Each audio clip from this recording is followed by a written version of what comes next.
lugar onde Deus habita, refúgio do seu amor. Ali sua graça é bendita, família. Mateus, capítulo 7, do versículo 15 ao 20, assim diz a palavra do Senhor.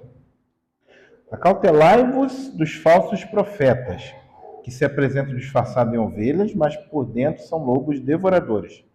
Pelos seus frutos os conhecereis. Colhe-se porventura uvas de espinheiros ou figos dos abrolhos? Assim toda árvore boa produz bons frutos. Porém a árvore má produz frutos maus.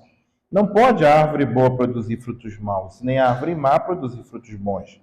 Toda árvore que não produz bom fruto é cortada e lançada ao fogo. Assim, pelos seus frutos os conhecereis. Nós vamos orar mais uma vez, pedindo ao Senhor que nos ilumine no entendimento da sua palavra. Senhor Deus, diante de nós está a sua palavra, já foi lida, Senhor, e pedimos que o Senhor nos ilumine mais uma vez e que nessa noite possamos entender lições aqui para colocarmos em prática, vivermos bem aqui nessa vida. E sendo assim, glorificarmos o teu santo e maravilhoso nome, Senhor. Nos ajude mais uma vez, Senhor, a entendermos essa preciosa palavra. Produz no nosso coração esse milagre feito e operado pelo teu santo e bom Espírito. Usa teu servo pregador como um instrumento nas suas mãos, que ele fale de acordo com a sua vontade e que a tua palavra produza em nós o objetivo para o qual ela foi enviada do trono da tua graça. Te pedimos essa bênção em nome de Jesus. Amém. Queridos, eu fazendo uma pesquisa para preparar esse sermão, eu pesquisei o seguinte tema: falsos ensinos mais atraentes aos evangélicos do ano de 2025. Pasme, eu tenho uma lista e eu gostaria que vocês acompanhassem comigo. O primeiro dele é o Evangelho da Prosperidade. Você pode olhar e falar assim: não, pastor, que isso? Eu já não dou valor mais àquilo que prega Valdomiro Santiago, Edir Macedo, R.R. Soares, Agenor Duque e suas companhias. Mas é fato que muitas vezes, quando nós vemos um irmão chegando com um carrão assim em frente à igreja, você fala assim: olha, como que esse irmão é abençoado, o outro que vem de ônibus não é. Então, o Evangelho da Prosperidade é justamente o ensino que diz que a riqueza, a saúde são sinais da bênção de Deus na vida de pessoas. Às vezes nós desprezamos o pregador, o apóstolo lá, o bispo, mas o ensino está arraigado no nosso coração. Então o Evangelho da Prosperidade está em primeiro lugar. Segundo lugar, o relativismo moral. Quem é que não se agradou daquele evangelho que chama você de meu lindo? Tá na moda, gente. Agora o pregador senta num banquinho e bota o microfone na frente, algumas luzes atrás, e a primeira coisa que ele fala são palavras para massagear o seu ego e dizer que você é o centro da própria existência de Cristo. E sem você, quem seria Deus se você não existisse? Cada um define a sua própria verdade, sabe? Aquele evangelho sem compromisso. Eu vou na igreja, mas eu vou quando eu quero. Eu vou quando eu quero, quando eu me sinto bem, quando eu tenho vontade. Esse negócio de compromisso de todo domingo estar lá, ainda mais 2 vezes no domingo. Tá doido? Isso quer dizer também que a sua vida, naquilo que diz que é certo e errado, não é ditado pela Escritura, é ditado pela sua concepção de certo e errado, que é uma concepção relativa. Olha, pastor, isso daí é certo para você. Para mim, isso não é. Esse relativismo moral é a segunda heresia, o segundo falso ensino mais abraçado pelos evangélicos do nosso tempo, porque isso é um desprezo à autoridade bíblica. Outra coisa é a espiritualidade sem igreja. Você já ouviu falar do desengrejado, né? Só aquele grupo que fala assim: olha, se eu estou em casa e eu abro a minha Bíblia, Deus fala comigo. Se eu estou em casa e eu dobro meu joelho no chão e eu falo com Deus, para que eu preciso da igreja? Por que eu preciso da igreja? Ainda mais que na igreja tem um monte de gente cheia de pecado. Tem um monte de gente errada. Ah, aquele pastor fica lá falando que eu devo fazer, não fazer, mas ele deve ser um camarada cheio de erro. E de fato é só vocês me encontrarem um dia com fome e com sono. Vocês vão ver o quanto pecador o pastor de vocês é. Para que eu vou então para a igreja? Sabe, isso é espiritualidade sem igreja. Crer em Cristo sem compromisso com a comunidade. Eu acredito em Jesus, mas lá em casa. Para que eu preciso vir à igreja? Para que eu preciso ter aquele compromisso? Quinta-feira, 19h30. Não pode ser 31 nem 29. 30. Vim estudar a Bíblia, tá doido? Para que isso? Isso é uma espiritualidade sem igreja. E o quarto dos maiores falsos ensinos, abraçado pela igreja brasileira no nosso tempo, é o evangelho do bem-estar. São aquelas mensagens de autoajuda, a mensagem sem cruz, sem pecado, sem arrependimento. Aquela mensagem que você precisa ouvir no domingo para segunda-feira de manhã você acordar leve, bem e ir flutuando para o seu trabalho. Não, que pensar em pecado, que pensar em corrigir vida. Que isso, que isso. Eu preciso de algo para me sentir bem. Eu preciso da autoajuda. Crente precisa de autoajuda, crente precisa de ajuda do alto. É diferente. A autoajuda é um falso ensino. Todos esses atraentes ensinos falsos são atraentes, mas minam a verdadeira fé no meio da igreja, afastando nós, servos de Jesus, da própria mensagem da cruz, que é loucura para o homem, mas para aqueles que se salvam é poder de Deus. Tá? Então, todos esses atraentes ensinam minam a fé verdadeira, afastando do Evangelho de Jesus. Esse ensino que nós acabamos de ler aqui está no Sermão do Monte, como eu disse aos irmãos, lá do capítulo 5 ao 7. É o texto que a gente tem explorado nesses últimos domingos, salvo o agosto que nós falamos de missões, tá? Jesus havia falado já em alguns textos que os irmãos pregaram aqui, o presbítero Gilson, o presbítero Gabriel e o seminarista Fábio Matos, eles pregaram aqui os textos anteriores a esse. Alguns dos irmãos falaram sobre o caminho estreito e o caminho largo, e a respeito da necessidade de obediência verdadeira, não apenas em aparência, que é o texto anterior a esse que nós acabamos de ler. Aqui, agora, depois de Jesus falar sobre o caminho largo e o caminho estreito, ele vai agora alertar os seus discípulos contra líderes religiosos da sua época, que eram líderes enganadores, que tinham uma aparência piedosa. Pessoas que andavam assim, até sem se mexer direito, com a mão no estômago, falando baixinho, mas que tinham intenções destrutivas com a vida das pessoas que ouviam. No Sermão do Monte, Jesus nos chama à vida no reino. Esse é o convite desses 3 capítulos, 5, 6 e 7. Então, depois de falar sobre o caminho estreito, ele agora nos adverte contra o falso profeta. Afinal de contas, nós vivemos no reino, mas esse nosso reino é um reino parasita. Lembra que eu já falei isso com vocês aqui na escola bíblica dominical, quando nós falamos do reino de Deus? O reino de Deus está tomando o reino das trevas, que jaz no maligno, e ele ainda está se contrapondo ao reino das trevas. Nós ainda vamos viver neste mundo com muita coisa errada enquanto Jesus não volta. Jesus, nesse texto, está advertindo a sua igreja, está advertindo seus discípulos, que seria a igreja que culminaria em nós, a entender que esses ensinos vão se infiltrar na comunidade de fé. Isso aconteceria, já foi acontecendo no primeiro século. Já no primeiro século, nós vemos os apóstolos confrontando falso ensino, e pasme os irmãos, que ainda está no nosso meio até o dia de hoje. O critério que Jesus estabelece aqui, ele é simples, porém profundo. Os frutos revelam a natureza verdadeira. Os frutos revelam a natureza verdadeira. Então é sobre isso que nós vamos entender aqui, sobre esse perigo dos falsos ensinos e como que nós, crentes do Senhor Jesus, iremos identificar um falso ensino. Qual é o meu propósito aqui nessa noite? Levar vocês a entenderem o que é o verdadeiro evangelho no que diz respeito ao ensino da igreja. De tal forma que o que vocês ouvirem lá fora, quando eu não estiver perto de vocês, vocês vão filtrar.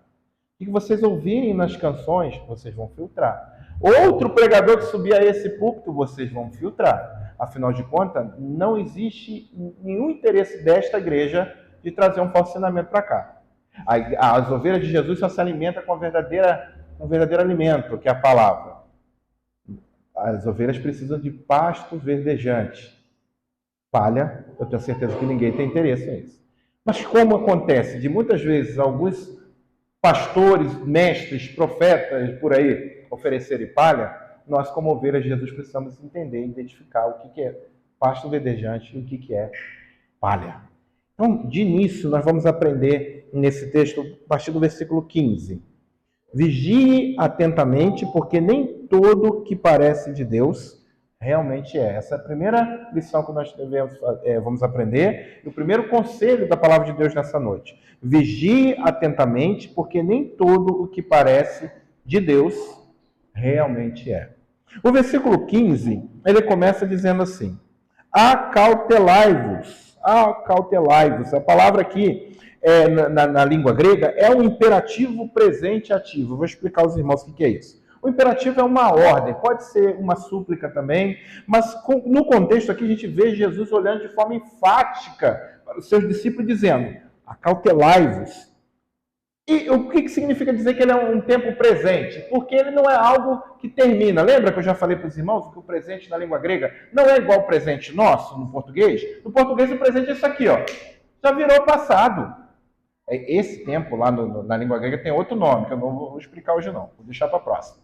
Mas o presente em si é algo contínuo. Então, como que se Jesus falasse: acautelai-vos continuamente, sem interromper essa cautela dos falsos profetas. E a voz ativa dá uma ideia que você é o agente da ação. Não é Deus que vai tomar conta para você. Deus, Jesus, já está mandando você tomar conta. Faz parte do seu trabalho. Acautelai-vos continuamente dos falsos profetas. A ordem de Jesus é para que os discípulos estejam constantemente vigilantes, de forma ativa e consciente, contra falsos mestres e falsos ensinamentos. O falso profeta, diz aqui, se veste como ovelhas, mas no interior são lobos devoradores ou lobos predadores, ou como está na nossa versão, roubadores. A palavra aqui no texto grego, meus irmãos, é a mesma palavra para ave de rapina, aquelas aves tipo a águia, que pega um animal assim e já leva, né? Então é como se ao que pega algo, rouba algo rápido e leva, ou como ladrão, e aí a nossa versão aqui, a Almeida Revista e Atualizada, ela traduziu de uma forma excelente. Está aqui, lobos roubadores. Porque tem outras versões que vêm como lobos devoradores. Não seria algo mais lógico? Pensando, mas é porque é lobo, o lobo vai devorar a sua presa, ou como uma outra versão, predador, também cabe a tradução, mas a tradução colocada para nós aqui tem a ver com a natureza da palavra no texto grego. Essa palavra também traz uma ideia de ladrão. Jesus está dizendo que esses lobos que tentam infiltrar no meio do seu povo são ladrões. É algo, então, que nós devemos fazer, ter um cuidado contínuo, porque dentro do povo de Deus pode se infiltrar ladrões. O perigo não está fora não, meus irmãos. O perigo está dentro da comunidade, disfarçado. Está dentro do aprisco das ovelhas. A gente está olhando assim, aquele monte de pelo branquinho. Mas tem um lobo ali dentro. E esse lobo não é apenas um lobo, é um lobo ladrão. O maior perigo é aquele que não levamos a sério. Sabe quando você olha e fala assim, nunca vai acontecer? Não, nunca. Doido. Nós somos uma igreja histórica. Nós somos uma igreja presbiteriana. Os nossos pastores fazem seminários. Uns estudam de 4 a 6 anos. E eles têm preparo. Nunca nesse púlpito vai alguém pregar uma heresia. O problema, meus irmãos, é que às vezes a gente relaxa e fecha a Bíblia na hora que o pregador está pregando. Não fecha. Não fecha. Fica vendo. Eu quero que vocês façam isso comigo. Veja que o que eu estou falando está aí no texto de vocês. Por quê? Porque nós temos que blindar a nossa igreja contra falsos ensino. O maior perigo é aquele que não levamos a sério, por ter uma boa aparência ou acharmos que será impossível um dia isso acontecer. O engano religioso, meus irmãos, ele é real. Ele vem com aparência de piedade. Olha que Paulo fala em 2 Coríntios 11, do 13 ao 15. Ele diz assim: porque os tais são falsos apóstolos, obreiros fraudulentos, transformando-se em apóstolos de Cristo. E não é de se admirar, porque o próprio Satanás se transforma em anjo de luz. Não é muito, pois, que os seus próprios ministros se transformem em ministros de justiça. O fim deles será conforme as suas obras. Boa notícia é o final, né? Ninguém está impune aos olhos de Deus. Ninguém está. Essa turma que está por aí, vendendo a fé, enganando pessoas, levando eles atrás, às vezes, de misticismo, de arte mágica, truques de mágica, para poder levar pessoas achando que isso é fé, eles vão para o inferno. Eles vão para o inferno. A única coisa que pode livrar-eles do inferno é arrependimento. Se arrepender, né? Arrependimento, crendo no Senhor Jesus, se arrepender do pecado, será salvo. Mas se continuar desse jeito, está descendo em passos largos para a condenação.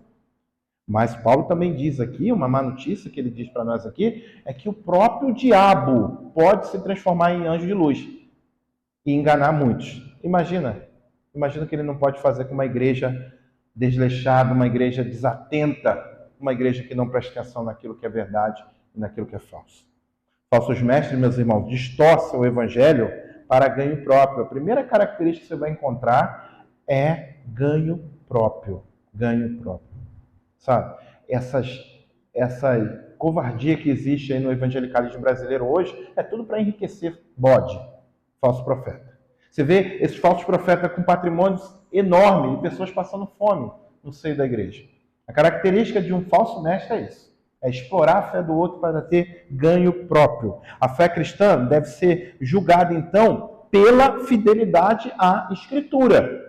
Como que você vai entender se eu que estou falando para você nessa noite, sou um falso profeta ou um pastor verdadeiro? Escritura. Escritura. Se você ter a Bíblia no seu coração, na sua mente, eu não consigo dobrar você, não. Você vai olhar para mim e falar, pastor, isso aí que você está falando não condiz com a Escritura, não. É isso, meus irmãos. Nós devemos julgar as palavras daqueles que nós ouvimos pela fidelidade à palavra e pela coerência entre ensino e vida. Eu sempre brinco com vocês. Me encontra aí na minha folga, lá no mercado, com a camisa do Flamengo, com chinelo havaiano no pé. Aí vocês vão conhecer que é um pastor de verdade. Às vezes, se estiver com fome, então, vocês vão ver que eu estou com a cara meio feia. Aqui na igreja, de terninho e gravata, olha, gente, eu posso ser um personagem. Isso que eu estou falando para vocês aqui é um dos maiores tiros do pé que um pregador pode falar. Quem quer controlar pessoas, quem quer controlar massas, vai controlar com personagem. Não vai falar para vocês que são pecadores, não, que são falhos. Não. Quem quer controlar as pessoas vão criar uma casca. E aí, quando vocês vê o pastor de vocês, às vezes, chateado, triste, preocupado com alguma coisa, precisando da oração de vocês, dê glória a Deus, vocês sabem que eu sou isso aí mesmo. Agora, sempre quando você vê uma coisa assim, desenhando uma perfeição, desconfia. Só existiu um mestre perfeito que andou nesse mundo. E ele está à direita de Deus Pai Todo-Poderoso. De lá virá julgar vivos e mortos e nos levar para morar com ele. Eu estou falando de Jesus Cristo. Nós, seres humanos, nós temos erros. E nós temos que ser, no mínimo, coerente. E qual é a coerência? Aquilo que eu falo para vocês tem que ser realidade primeiro na minha vida. Primeiro na minha vida. Por isso vocês têm que observar como que eu trato a minha esposa, como que eu trato as minhas crianças, como que eu trato meus amigos pessoais. Isso. Veja como eu trato minha família. Como é que eu trato meu pai? Vocês já pararam para perceber? Para tentar entender? Como é que o pastor lida com o pai dele que não é crente? Isso é entender se essa pessoa tem uma fé de verdade ou não. Tá bom? Falsos mestres distorcem a Escritura, como Paulo avisa lá em Atos 20, 29, ele saindo de Éfeso, reunindo os presbíteros na beirada da praia, ele fala, olha, lobos entrarão na igreja. Vocês têm que tomar cuidado da igreja. E ele ensina que é importante para nós, pois nós estamos livres desse prejuízo. Nenhuma igreja está livre desse prejuízo. Se lá, há pouco, 80, 90, depois de Cristo, os apóstolos já estavam falando de falsos profetas. Imagina nós aqui nesse tempo. Nós devemos tomar cuidado. Tá? Assim como um animal predador se esconde entre ovelhas para atacar e de repente, sem ninguém esperar, o falso mestre se mistura à igreja, falando como crente, mas agindo como inimigo. Por isso devemos dar atenção a este ensino que nós estamos ouvindo aqui nessa noite. Uma doutrina contrária à Escritura acaba com a igreja, destrói a igreja. Eu sei, meus irmãos, que muitas vezes destrói a igreja enchendo a igreja. Essa igreja que pode lotar de pessoas sem compromisso com Deus. Isso vai acontecer o que com a igreja? Vai destruir a igreja. Eu não dou 3 anos para existir essa igreja ainda aqui. Mas como assim, pastor? As portas do inferno não prevalecerão contra a igreja. A igreja de Cristo, que está espalhada em várias denominações. Eu estou falando da nossa igreja local. Mistura falso ensino aqui para vocês verem se vai durar 3 anos. Não dura. Falso ensino acaba com a igreja. Acaba com a igreja. Desde muito cedo, Jesus mostra a importância de darmos valor à verdade. Jesus estava desenvolvendo a igreja cristã ali naquele momento, com os apóstolos e com os demais discípulos. Desde aquele momento ele dizia que seus discípulos precisavam desprezar a mentira e abraçar a verdade. Eu quero traçar algumas orientações para que você tenha elementos e dicas para desenvolver essa tarefa de blindar, trabalhar, cuidar da sua igreja e do seu coração contra falso ensino. Primeiro, examine a mensagem, não apenas o mensageiro. Tem mensageiros que às vezes são muito famosos, ou vem com um currículo, né, vem com uma fala bonita, polida, com terno caro. Não vá pelo mensageiro, porque muitas vezes vai vir uns que sem uma fala muito polida, às vezes com alguns erros de português, com uma roupa não muito cara, apropriada, mas não muito pomposa, e ele vai pregar a verdade. Ele vai pregar a verdade. Então não vá apenas pelo mensageiro, vá pela mensagem. Nunca ouça um sermão ou um estudo bíblico com a sua Bíblia fechada. Eu tenho ensinado os irmãos aqui, eu tenho louvado a Deus pela vida de alguns irmãos que abraçaram a minha proposta, estão trazendo para anotar. E é uma bênção isso. Primeiro, que você não deve confiar na sua memória, né? Eu não sei vocês, mas eu não lembro mais o que eu almocei ontem. Não lembro. Já comi bastante de lá para cá, né? Como que a gente vai lembrar às vezes conceito? Mas aí você pega aquelas anotações depois, você lê o texto bíblico que foi exposto. Isso é maravilhoso. Dê valor às oportunidades de conhecer mais a Bíblia. A nossa igreja aqui tem várias oportunidades durante a semana. Dê valor. Assim você terá condição de saber o que é certo e o que é errado. O que é certo e o que é errado. Meus irmãos, a gente precisa dar valor a essas coisas, tá?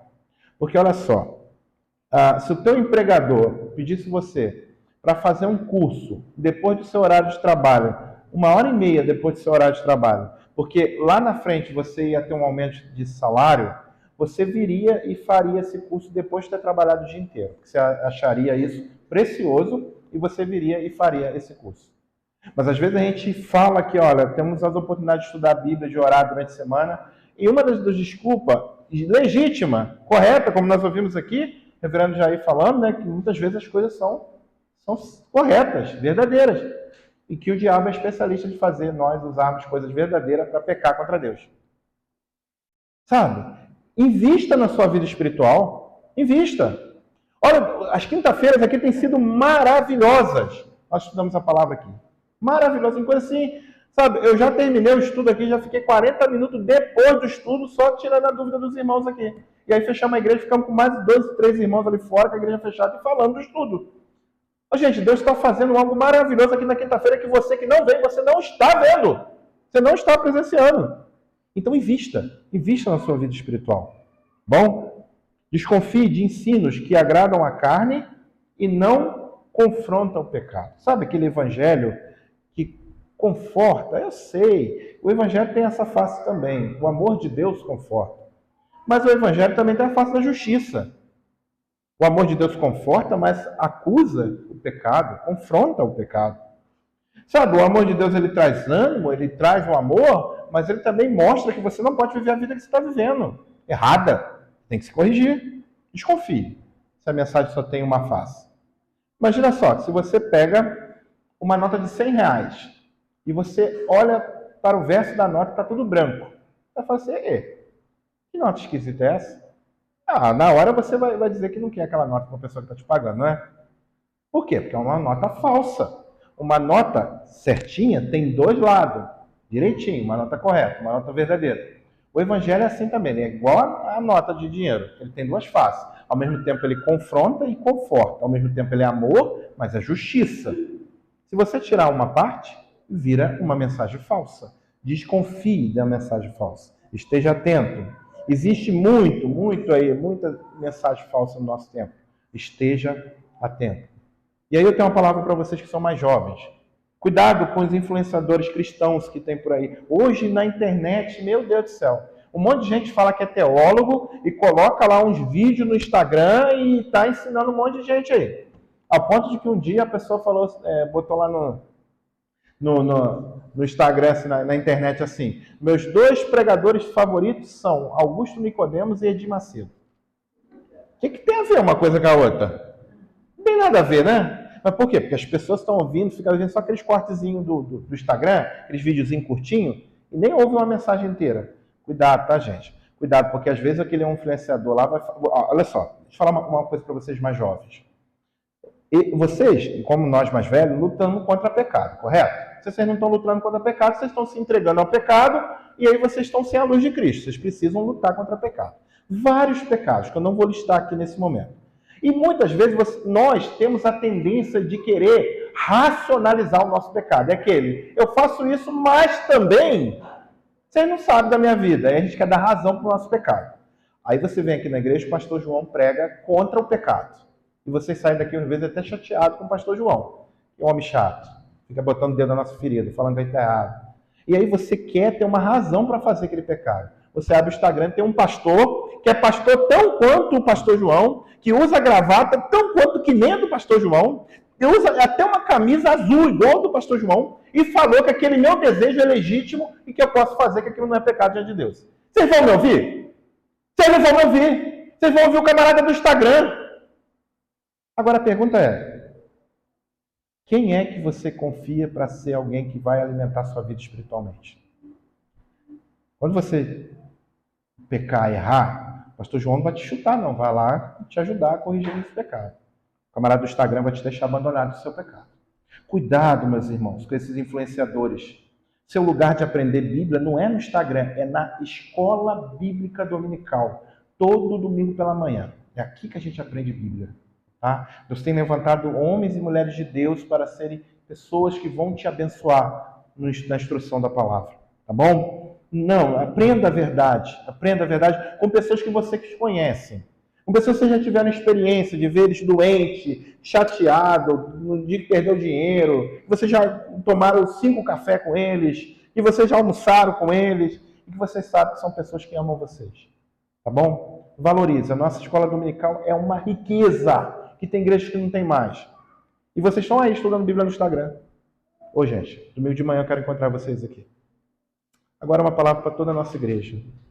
Não siga líderes pelo carisma. Não siga. Não siga. Se um dia eu deixar de ser a pessoa simpática, eu sei que sou simpático, eu sei que você me acha simpático.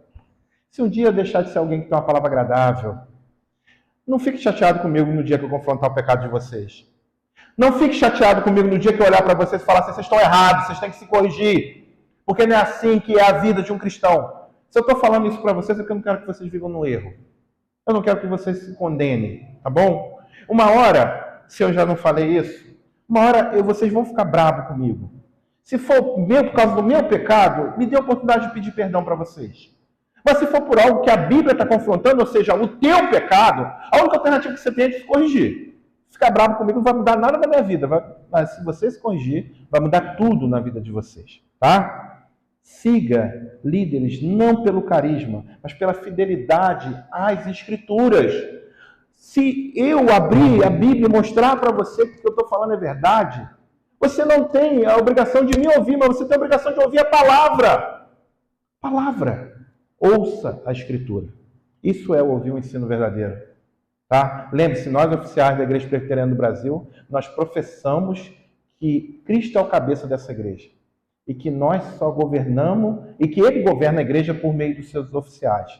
E que a autoridade dos seus oficiais é a Escritura. Lembre-se, tirou a Escritura, você não precisa me ouvir. Mas enquanto eu estou pregando Bíblia, ouça a Escritura. Isso vai trazer um benefício para você. Uma segunda lição. Avalie sempre pelo fruto, não pela aparência. Avalie sempre pelo fruto, não pela aparência. Jesus diz 2 vezes no texto que nós lemos aqui. Assim a árvore boa produz bons frutos. Aí, lá no 18 ele vai falar de novo, ele vai inverter a ordem aqui da comparação, da ilustração que ele está usando. E aí no 19 ele diz, toda árvore que não produz bom fruto é cortada e lançada no fogo. Ainda no 16 ele diz assim, pelos seus frutos os conhecereis. Colhe-se porventura uvas de espinheiro ou figos de abrolhos. Ele está falando sobre a natureza da planta. Então, ele está nos ensinando que o discernimento pleno, completo, e o completo conhecimento da planta está por causa do fruto. Às vezes você não conhece a planta em si, mas aí você vê lá, aí você fica na dúvida lá, é laranja, é limão. Aí você fica esperando dar o fruto, né? Nem todos aqui são especialistas, igual o nosso irmão Rodolfo, né? Ele sabe, mas a gente fica olhando. De repente dá uma tangerina. Opa, estava errado, né? Estava errado. É isso que Jesus está falando. Ele está usando uma ilustração do mundo natural, dizendo, pelo fruto conhecereis a planta. E ele diz então que esse resultado visível é o resultado visível da vida do mestre. Tá? Caráter, ensino, impacto. A árvore boa só pode trazer coisa boa. O contrário também é verdadeiro. Toda a vida dará evidência do bem ou do mal. Isso se dá por aquilo que se produz, porque toda a vida foi criada para produzir. E isso vai dizer qual é a natureza dessa vida. Se ela é boa ou se ela é má, pelos seus frutos. Coerência entre vida e a mensagem pode ser o entendimento de toda essa parábola, de toda essa ilustração que Jesus colocou. Coerência entre vida e mensagem. Jesus está ensinando que a árvore má não pode dar bons frutos e a árvore boa não pode dar frutos maus. A vida, então, do mensageiro revela a autenticidade da sua mensagem. Tá bom? Se eu falei que a gente tem que julgar o mensageiro pela mensagem, tá? Não pelo seu carisma ou pelo algo que ele está trabalhando, eu agora estou falando de algo mais profundo. Quando eu falo de vida, não estou dizendo da vida que ele vende, eu estou dizendo da verdadeira vida. Daquela vida que ele é quando ninguém está vendo. Essa vida tem que ser coerente com a mensagem que ele está pregando. Tá? Senão ele é um falso profeta. Bom? Tiago diz assim no capítulo 3, versículo 12. Pode acaso a figueira produzir azeitona ou a videira figos? Assim também, fonte de água salgada não pode dar água doce. O falso mestre ele pode trazer um ensino para poder bajular as pessoas. Mas o ensino dele não muda a perspectiva no que diz respeito à eternidade. Não vai mudar. Vai trazer algo para essa vida aqui. E algo falso. Algo falso. Por quê? Porque, segundo Tiago, a fonte que vai dizer se aquela água ali é boa ou ruim. Tá? A pergunta que eu faço para vocês nessa noite é: que marca esse mensageiro ou esse mestre que você está ouvindo traz? Quais são as evidências que ele carrega na sua vida? Essa deve ser a nossa pergunta diagnóstica. Existe uma literatura antiga, da época dos apóstolos, ele tem o nome de Didaquê, ou Doutrina dos 12 Apóstolos. Não foram os apóstolos que escreveram, mas é um reflexo do ensino dos apóstolos. É um material histórico, né? Escrito ali entre o século I e II, né? E se dedica alguns trechos a advertir contra falsos profetas e mestres já naquele momento. Tá? Tem uma parte do dito aqui que tem o seguinte título: sobre itinerantes e falsos aproveitadores. Naquela época já se tinham pregadores itinerantes, que era muito diferente disso que a gente vê por aí. Geralmente o pregador itinerante vai para mostrar um poder, para mostrar uma eloquência, algo diferente. Na época não. Eles iam nas igrejas para poder edificar as igrejas que não tinham pregadores locais. E eles iam levar o evangelho de Jesus. Tá? A carta de Judas mostra a preocupação de Judas, que é o meio-irmão de Jesus, inclusive falando contra falsos mestres, tá? E ele ia lá na igreja pregar o evangelho verdadeiro. Quando ele não pôde, ele escreveu uma carta e mandou para essas igrejas. Muitas vezes, nas igrejas não tinha sermão, igual está tendo aqui. Na hora do sermão, um irmão levantava e lia uma carta que um apóstolo ou um presbítero mais antigo mandou. E alguns iam nas igrejas para poder pregar e trazer os ensinamentos. Muitos desses já não eram verdadeiros, eram falsos mestres. E aí precisou se escrever algumas diretrizes para ensinar sobre os falsos mestres. Olha o que diz aqui o Didaquê. Todo aquele que vem em nome do Senhor seja recebido. Depois de teres provado, conhecê-lo-eis, pois tereis entendimento da direita e da esquerda. Ou seja, existia uma forma de entender se aquele camarada era falso profeta ou um profeta verdadeiro. Se aquele que chegar for um viajante, ajudai o quanto puderdes. Ele, porém, não permanecerá junto de vós mais do que 2 dias, ou se necessário 3. Se quiser se estabelecer entre vós trabalhando, seja admitido. Mas, se não tiver ofício, proveja-se de acordo com a vossa prudência, de modo que ninguém viva entre vós na ociosidade como cristão.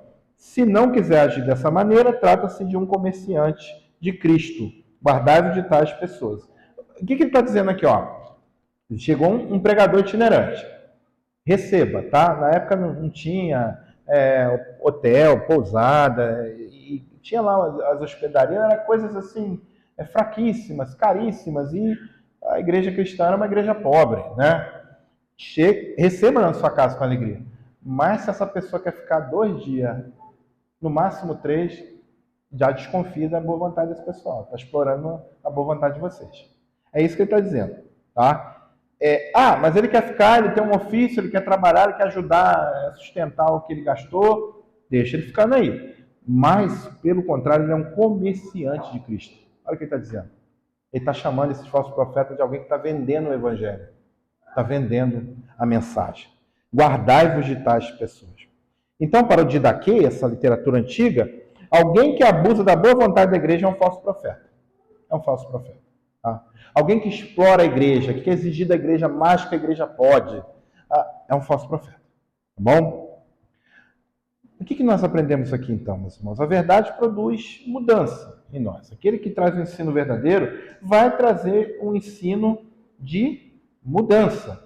Por isso, nós devemos sempre analisar se aquele ensino está gerando um desconforto em nós, para que nós possamos mudar. Pergunte, este ensino gera mais santidade e amor por Cristo ou apenas emoção e vaidade? Às vezes a gente sai do culto chorando, mas não muda nada na segunda-feira. Segunda-feira a gente continua cometendo os mesmos pecados. Esse ensino me aproxima de Deus, conforme as Escrituras, ou me afasta de Deus? Nós devemos pensar assim. Falsos mestres muitas vezes estão dentro das igrejas, em cima dos púlpitos, mas muitas vezes estão ao nosso redor também na nossa vida diária. Nós, como temos um coração que é uma fábrica de ídolos, né? Como dizia João Calvino, nós também temos um coração que é uma fábrica de mestres. Nós escolhemos mestres durante a nossa vida, porque o mundo está ensinando. E às vezes nós escolhemos pessoas para poder ouvir. O que nós devemos fazer? Definir, por exemplo, as nossas amizades e referências. O fruto revela o caráter. Qual é o fruto da vida dessa pessoa que você escuta? Tá?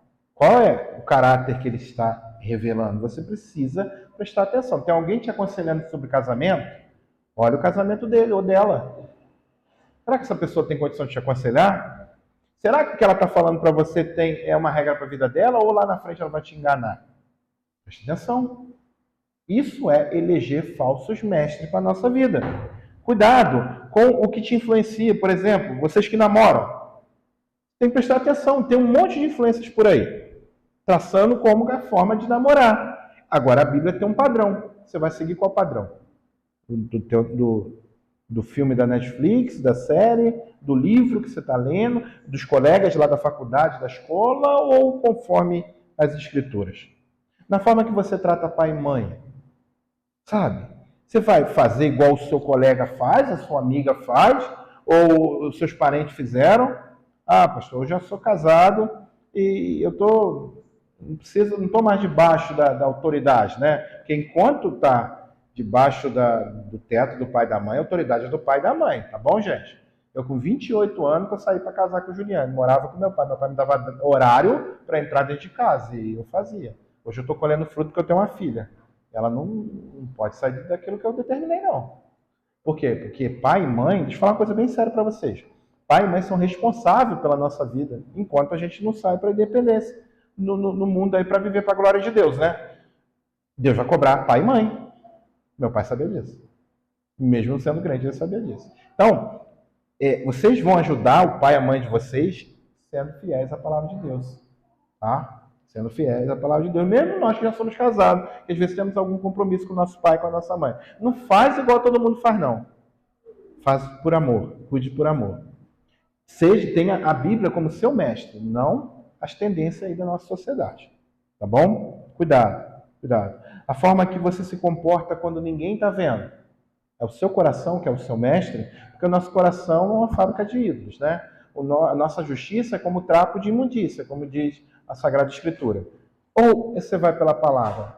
Mesmo que você tenha desejo de fazer coisa errada, você fala, Senhor, isso está errado, mas me ajuda. Me ajuda porque eu sei que o Senhor agindo em mim, eu posso fazer aquilo que te agrada. Será? A pergunta que eu te faço nessa noite é, quem é o seu professor, seu mestre? Aquele que você escuta? A Bíblia ou a cultura desse mundo? A Bíblia ou a tendência desse mundo? A moda desse mundo? Conselho que eu te dou nessa noite. Abraça a vontade de Deus. Ela é a melhor para você. Mesmo que às vezes é a mais desconfortável. Ela é a melhor para você. Bom? Nós, homens, nós devemos avaliar a liderança espiritual que nós estamos tendo dentro da nossa casa, junto com a nossa família. Essa liderança espiritual, ela é coerente com a palavra de Deus? Nós estamos reproduzindo aquilo que nós estamos ouvindo? Outra coisa, nós estamos vivendo para que nossos filhos vejam aquilo que nós falamos que nós acreditamos? Gente, vou contar para você uma experiência que eu tive sexta-feira. Foi uma coisa assim, impressionante. E você vai falar, pastor viu anjo. Oh, não, vou contar para vocês. Eu sentei no chão, peguei aquelas canetinhas do Bob Good, sabe? Vocês sabem qual é, né? Aquelas canetinhas largas, né? E com 2 pedaços de papelão, olhei para a cara de José e falei assim, hoje eu e você vamos fazer uma obra de arte. Eu nunca vi meu filho rindo tanto, gente. E aquilo me tocou. Ele falou assim, pai, hoje você vai ficar comigo? Eu falei, hoje o dia é todo teu. É porque nem todos os dias é todo dele, gente. Às vezes, nós temos os nossos compromissos. E a gente, às vezes, sai... Eu que sou o pastor da igreja, gente, às vezes eu saio fora de horário. Às vezes, no momento que ele queria estar ali comigo, eu não posso estar, porque eu tenho que fazer um atendimento, eu tenho que cuidar de alguém. Mas a sexta-feira é minha folga. A sexta-feira eu dei tudo para ele. Tudo para ele. E aí, depois, se vocês quiserem ver, depois eu mostro para vocês minha obra de arte e a dele também, tá? Se alguém quiser comprar, a gente vai colocar um preço depois e abrir um leilão. Mas eu estou contando para vocês aqui, ainda mais nós que somos pais, e vocês que estão aguardando, tá? Gabriel está aguardando primeiro, eu vou dizer, e Taylor, que tem um pequenininho aí, nós que já temos alguns, já grandinho, experiência com o filho é algo maravilhoso, mas que só vai acontecer se você viver aquilo que você fala que você acredita. Tá bom? Não dá, gente, com o filho não dá para ficar fazendo discurso. Meu filho tem 5 anos, eu vou ficar fazendo discurso para ele. Filho, vamos falar agora das doutrinas da graça. Eu preciso viver a doutrina da graça para ele. E um dia eu vou sentar com ele e vou ensinar. E eu sempre estou ensinando alguma coisinha dentro da linguagem dele. Mas ele vai ver mais Jesus na nossa vida no momento que a gente sentar no chão para desenhar com ele com a canetinha do Bob Good, do que às vezes, quando a gente... É porque vir para a igreja, para uma criança dessa idade, é uma coisa horrível. Eu acho que alguma criança da cidade, não. Ele queria estar em casa desenhando. O que eu estou ensinando para os irmãos aqui? Coerência. Você ama teu filho, sente no chão com ele. Você vai dizer que o teu mestre é a Bíblia e que o professor do teu filho é você. Tá? A primeira visão de entendimento de que existe alguém superior a ele, que ele vai ter, não vai ser o Deus da Bíblia, vai ser o Deus que o papai professa. Tá, viva a vida cristã com seus filhos. Sente no chão com ele. Brinca de terra. Ninguém vai falar da gente, não. Eu falo que ter filho é uma desculpa para soltar pipa, para jogar videogame. Eu estou numa fase maravilhosa. Para bater papo sobre Naruto. Né? É assim, gente. Viva a infância, porque passa muito rápido. A gente que já tem alguns maiorzinhos, eu olho minha filha com 12 anos e falo, meu Deus, cadê meu bebê? Foi embora. Passa muito rápido. Isso é viver de forma coerente. Irmãs, vocês devem observar a fé que está gerando mansidão, serviço e edificação na família. Bom, cuidado com os mestres do nosso tempo, minhas irmãs. Cuidado. Existem as ideologias que estão aí vivendo no nosso tempo, que às vezes você fala, pastor, eu não me meto com política, mas algumas coisas já estão tão impregnadas na nossa sociedade que a gente abraça como verdade e nem vê. A desgraça do feminismo, por exemplo, que é uma distorção da pessoa, da mulher, buscando colocar ela onde Deus não colocou. Isso é uma coisa do demônio. Pastor, mas você está falando de política? Não, eu estou falando de pecado. Pecado. Se Deus estabeleceu uma ordem no Éden e vocês, minhas irmãs, estão torcendo, vocês estão pecando contra Deus. A primeira feminista não foi Simone de Beauvoir, foi Eva. Foi Eva, quando deu ouvido à palavra da serpente. Quando a serpente falou assim, eu tenho uma proposta para você melhor da que Deus colocou. Então, cuidado, minhas irmãs. Algumas ideologias, alguns mestres que estão ganhando o coração das mulheres do nosso tempo, têm feito mulheres se tornarem mulheres estressadas e com medo de viver. Entrando em depressão porque não aceita a proteção do marido ou do homem que Deus colocou ao lado para protegê-la. Cuidado, minhas irmãs, isso é abraçar um falso mestre. Está vendo como que o negócio é mais sério? Não é só dentro da igreja, é na vida. Como que você vai confrontar essa praga que já está impregnada na nossa sociedade? Se debruçando nas Escrituras, abrindo ela todos os dias junto com o seu esposo e perguntando, marido, você entendeu isso aqui? Se o marido não entender, ele vai brigar com o pastor, tá? E aí eu falo para os irmãos já, compra uma Bíblia de Genebra, tá bom? Bíblia de estudo de Genebra. Que a gente tem que responder as perguntas da nossa casa. O primeiro pastor lá não é o granadeiro não, tá? É você, lá na sua casa. Você é o pastor 24 horas por dia lá, tá? Você é o verdadeiro pastor de tempo integral, tá? Eu estou aqui cumprindo as outras lacunas. E você pode contar comigo, irmão. Mas você, irmã, primeiro fala com o seu marido. Se seu marido não souber, ele vai mandar mensagem para mim, tá bom? Ele é o seu pastor. Ele é o pastor da sua casa. Isso não é para dizer que você é menos capaz. Isso é tudo engodo de Satanás. Deus, ele escreve... Paulo, por exemplo, Paulo lá em Efésios, ele escreve 3 versículos para os maridos, para as mulheres assim. Mulheres, sujeitados os vossos maridos no Senhor. Tá? Porque o marido é o cabeça e tal. 3 versículos. Falando qual é o papel da mulher. Aí ele vai falar com os homens.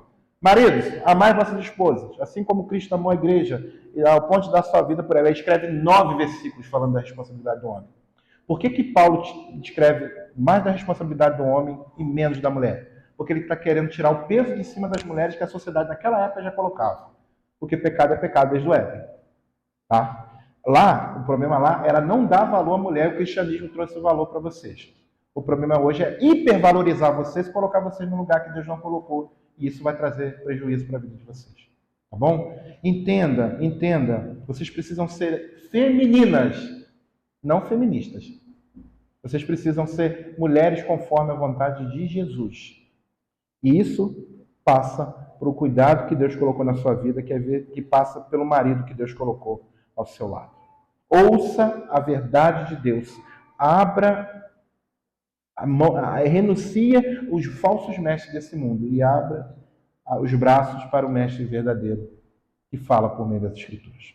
Por último, lembre-se, o destino de quem não frutifica é o juízo. Olha o que o texto diz aqui no versículo de número 19. Toda árvore que não produz bom fruto é cortada e lançada no fogo. Tá? O verbo aqui na língua grega, no passivo, indica que Deus é quem executa o juízo. Essa árvore não vai se cortar sozinha. Essa árvore vai ser cortada. Alguém vai cortar essa árvore. E é Deus que vai cortar a árvore no final. A imagem aponta para um castigo final, conforme nós lemos lá no Salmo 1, ainda aqui no nosso culto. Um autor, John Calso, ele diz assim: não devemos ser juízes, mas devemos buscar frutos. O fruto que devemos buscar não é perfeito, porque todos nós somos cheios de falhas e deficiências. A questão não é a perfeição, mas a fecundidade. A árvore que tem muitas folhas, mas nenhum fruto de verdade, será tratada com severidade quando for cortada e lançada ao fogo. Ele fala que não devemos ser juízes no sentido condenatório. Porque às vezes nós vemos irmãos, olhando para irmãos produzindo alguma coisa, e às vezes são coisas muito simples no reino de Deus. A gente não tem que julgar pela simplicidade, a gente tem que julgar se a gente está produzindo ou não. Às vezes você está 30 anos na igreja, você irmão, homem, e nunca às vezes veio nesse púlpito aqui pregar, num culto de domingo. Não é isso que a Bíblia não está mandando todo mundo pregar. A Bíblia está falando que nós temos que dar frutos.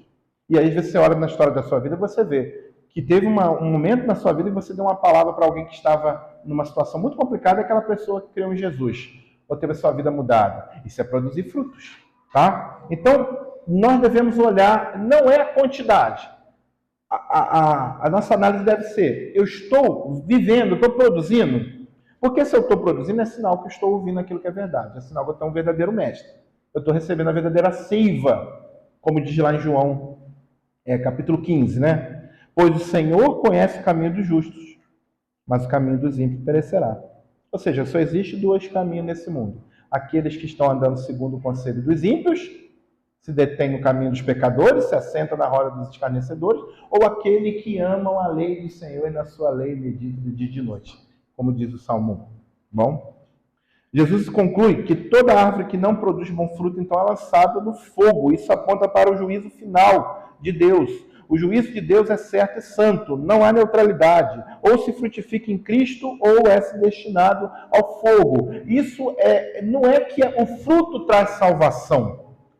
É o contrário, é que a salvação produz frutos. Se você quer saber se você é salvo, primeiro o Espírito Santo comunica ao seu coração. Algo que ele só vai comunicar a você. A mim ele não fala. Eu não sei nem se os meus filhos são salvos. Ele vai comunicar a eles. O negócio é particular. Ele só comunica a nós, como diz lá no texto de Romanos 8. O Espírito testifica ao vosso espírito que você é filho de Deus. Tá? Agora, uma outra evidência de salvação é boas obras, frutos. É uma vida para a glória de Deus. Tá? Então, o julgamento divino é certo e definitivo. A salvação se evidencia nos frutos. E a ausência deles revela a condenação. Não há como ser mestre de forma verdadeira entre o povo de Deus sem ser salvo, sem dar bons frutos. Por exemplo, a Bíblia ensina a gente não colocar, impor a mão sobre alguém de forma precipitada.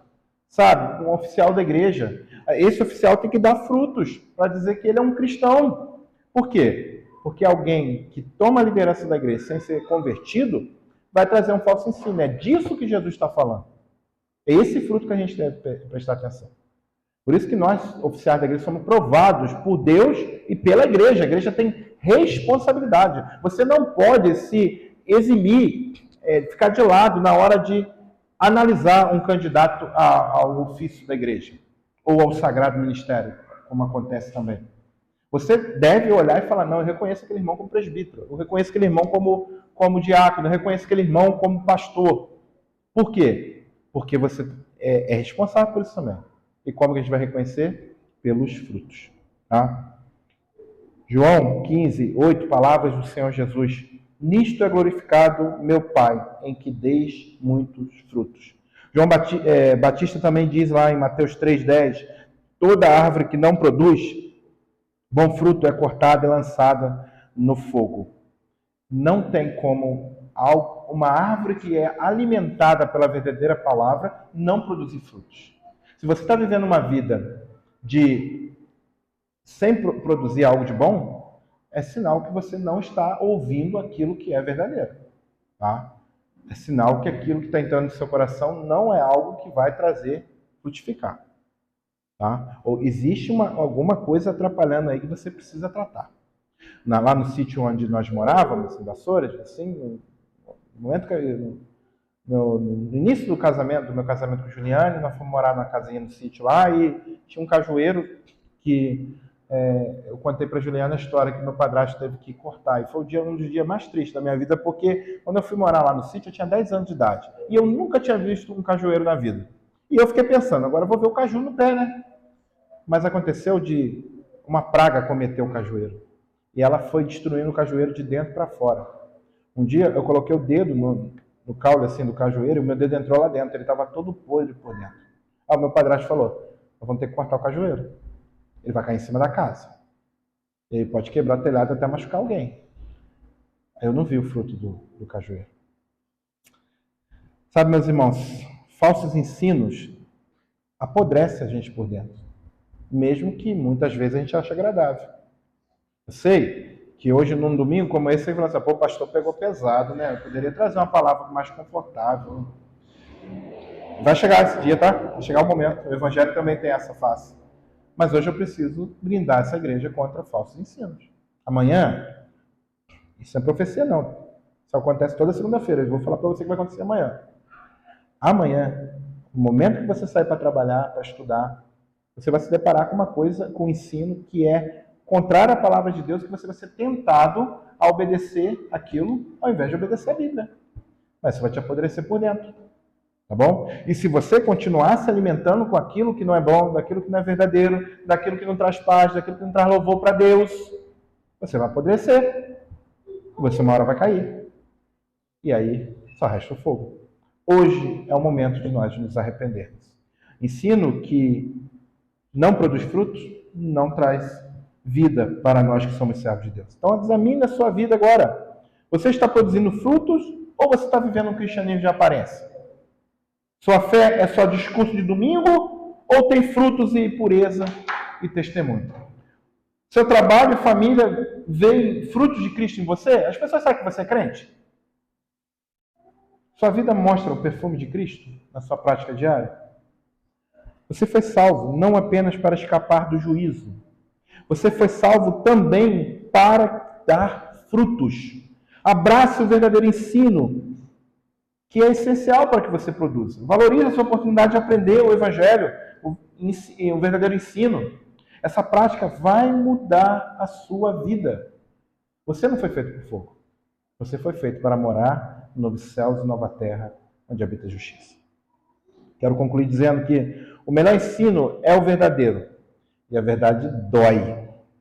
Nos tira da zona do conforto, mas nos faz crescer e produzir frutos. Bom? Que Deus continue nos conduzindo à verdade e nos ajudando a rejeitar aquilo que é falso e abraçar aquilo que é verdadeiro. Porque a forma que nós glorificamos a Deus é dando frutos. Que Ele assim nos abençoe. Amém. Lugar onde Deus habita, refúgio do seu amor. Ali sua graça é bendita.